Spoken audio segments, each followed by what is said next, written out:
So I'm finishing up the scripts for the fourth Punchline collection. I like to get the projects done way in advance whenever I possibly can. Now, I sent a fun little 12-page story off to my buddy Aaron Sparrow. He's a great editor, and he produces the great, really entertaining, a little subversive comics with the Doomface character. So follow his Doomface character. He sent me some great notes, and I wanted to talk about that for a minute because a lot of people don't know what that's like. A lot of people don't really interact with creators in that way, whether it's doing your own books or doing things with limited contact from editors. So as creators, we all have these blind spots.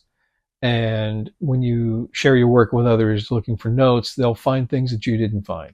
He sent me an email about the new script, and I thought I'd share what really good notes look like.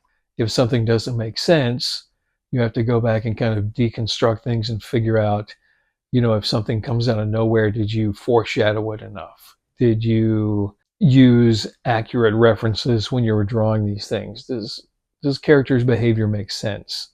So you need to check those kind of things, and that'll be helpful for you. Meaning that you act like a repairman at this stage. You go in as best you can, you fix it.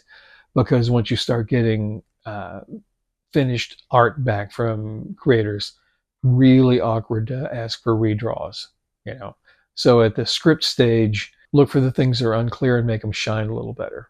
Let's get to the nuts and bolts of what Aaron sent to me. You might notice that there's a numeric code next to the lines, and the first number is the page number, the second number is the panel number, and the third number is the lettering block, be that dialogue or thought balloon or caption or location caption or whatever it is that you're working with.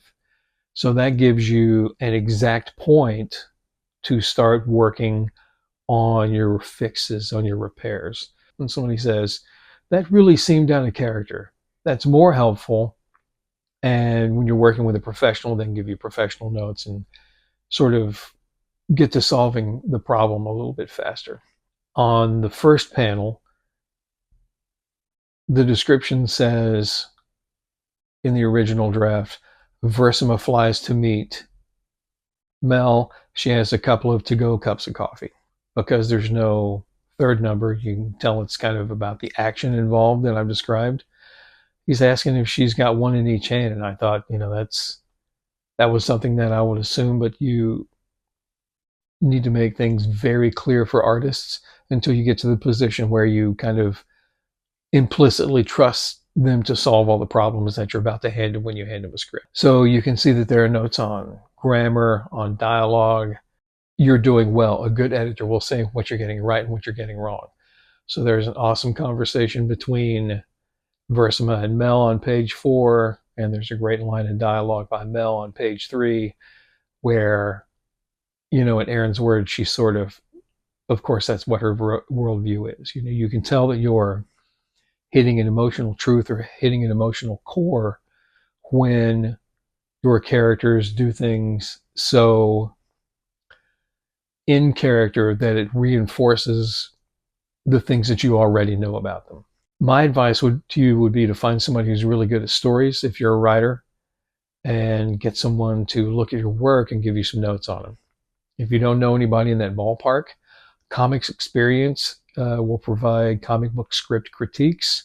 They do that for a small fee. It averages about $10 a page. That's the good thing about getting really good notes.